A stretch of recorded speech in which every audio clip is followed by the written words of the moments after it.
Majelis tersebut dibangga-banggakan oleh Allah di depan para malaikat. Jadi majelis ilmu ini adalah salah satu majelis yang Allah bangga-banggakan di majelisnya para malaikat. Dalam sebuah hadis Rasulullah bersabda, "Majtama'a qaumun fi baiti min buyutillah yatluna kitaballah bainahum illa hafathumul malaikah wa ghasiyatuhumur rahmah wa dzakarakumullahu fi man indah." Jadi salah satu keutamaan majelis ilmu ini adalah Allah Subhanahu wa taala akan liputi dengan rahmat, bercucuran rahmat turun. Wa ghasiyatuhumur rahmat wa hafathumul malaikah, dikerumuni para malaikat. Jadi majelis ilmu, majelis zikir ini adalah majelis yang dikerumuni malaikat.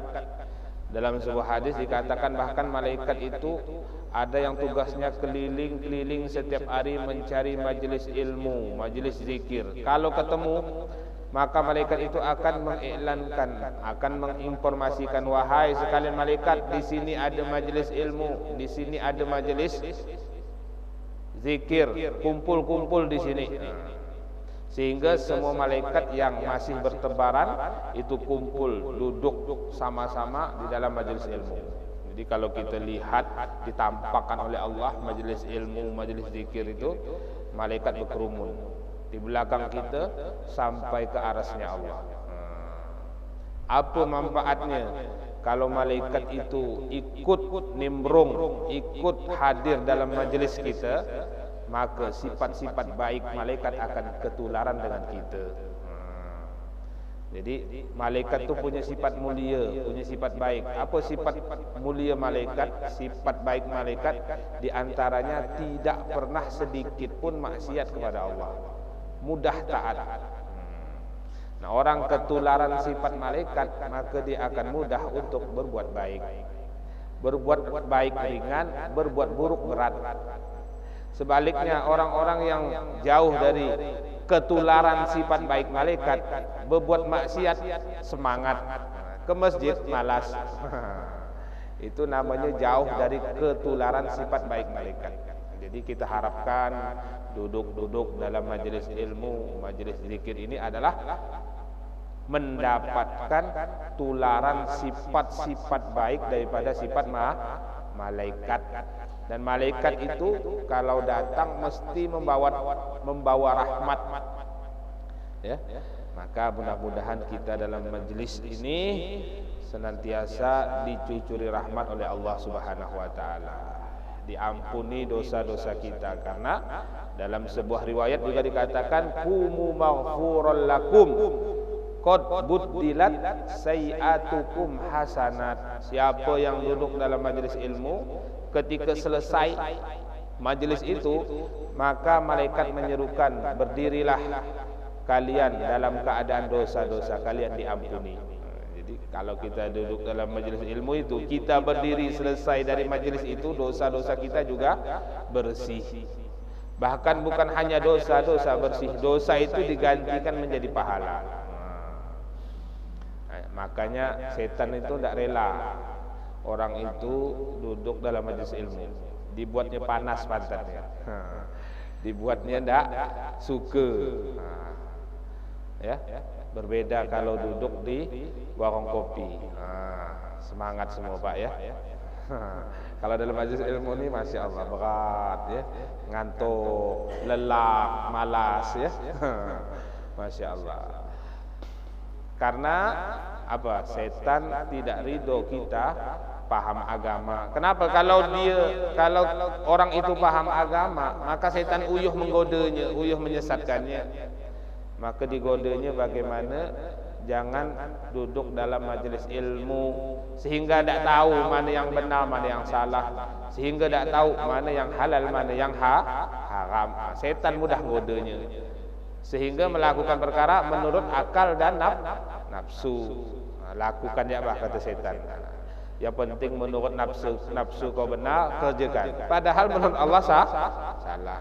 Tapi kalau kita punya ilmu, maka kita bertindak ya sesuai apa yang diperintahkan oleh Allah, ya, apa yang dilarang oleh Allah. Jadi umat Rasulullah sallallahu alaihi wasallam ini memiliki banyak sekali keutamaan.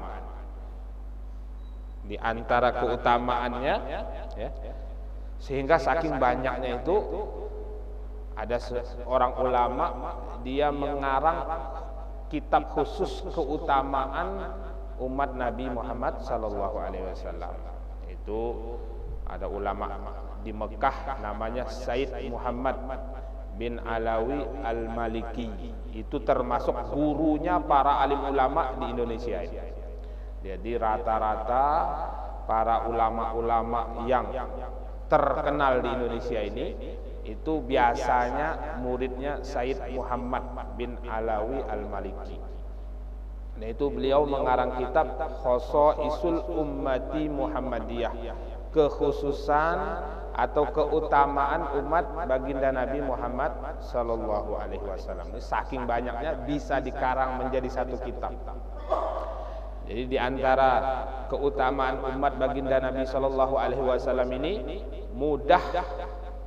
dimudahkan untuk masuk surga dari 8 pintu surga. Jadi pintu surga itu kata Nabi ada 8. Ada berapa? Ada 8. Tidak semua orang bisa masuk. Paling masuk dari salah satu pintu. Misalnya ahli puasa, dia masuk pintu namanya pintu Royhan, ya, Ar-Royan.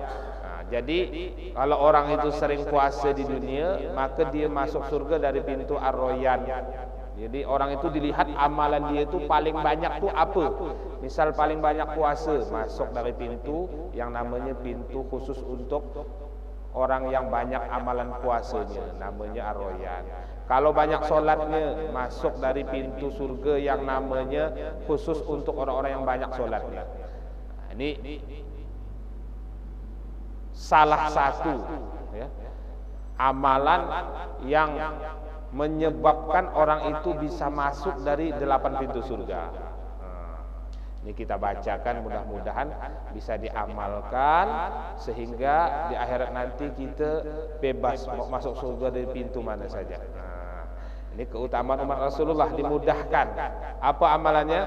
Rasulullah sallallahu alaihi wasallam bersabda, "Man tawaddoa fa ahsanal wudu'a summa qala asyhadu an la ilaha illallah wahdahu la syarikalah wa anna Muhammadan abduhu wa rasuluh Allahumma ja'alni minat tawabin wa ja'alni minal mutatahhirin futihat lahu abwabul jannah samaniyah yadkhuluha min ayyiha sya'a." Perhatikan, ini amalannya ringan, enteng, tapi kalau dikerjakan bisa menyebabkan masuk pintu surga yang mana saja dia mau.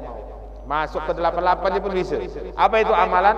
Rasulullah bersabda, barang siapa yang berwudu, kemudian wudunya itu betul-betul dengan wudu yang sempurna.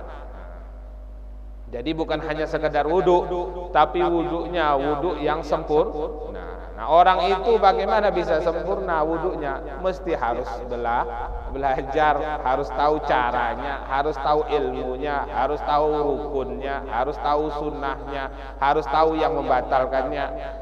Baru sempurna. Kalau tidak pernah belajar pasti tidak tahu, karena sudah menjadi tertib. Al-ilmu bita'allum. Ilmu itu dengan belajar. Ilmu apa saja?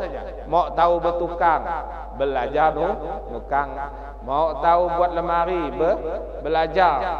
Mau tahu listrik, belajar ilmu listrik. Mau tahu apa? Berkebun, belajar ilmu pertanian. Semuanya perlu ilmu, dan untuk mendapatkan ilmu perlu belajar. Tidak ada bangun tidur tiba-tiba paham buat lemari tanpa belajar. Bisa tak Pak? Tak bisa, harus belajar. Apalagi ilmu agama sama. Kalau kita tak belajar, mesti kita tak tahu. Nah, supaya amal kita sempurna, salah satu syaratnya mesti tahu ilmunya. Nah, begitu juga wudu. Nah, orang kok wudu dengan sempurna, kemudian setelah wudu baca asyhadu alla ilaha illallah, menadahkan tangannya ke langit, ya. Kemudian membaca asyhadu alla ilaha illallah wahdahu la syarikalah wa asyhadu anna Muhammadan abduhu wa rasuluh Allahumma ja'alni minat tawabin wa ja'alni minal mutatahhirin, ya. Wa ja'alni min ibadika sholihin. Maka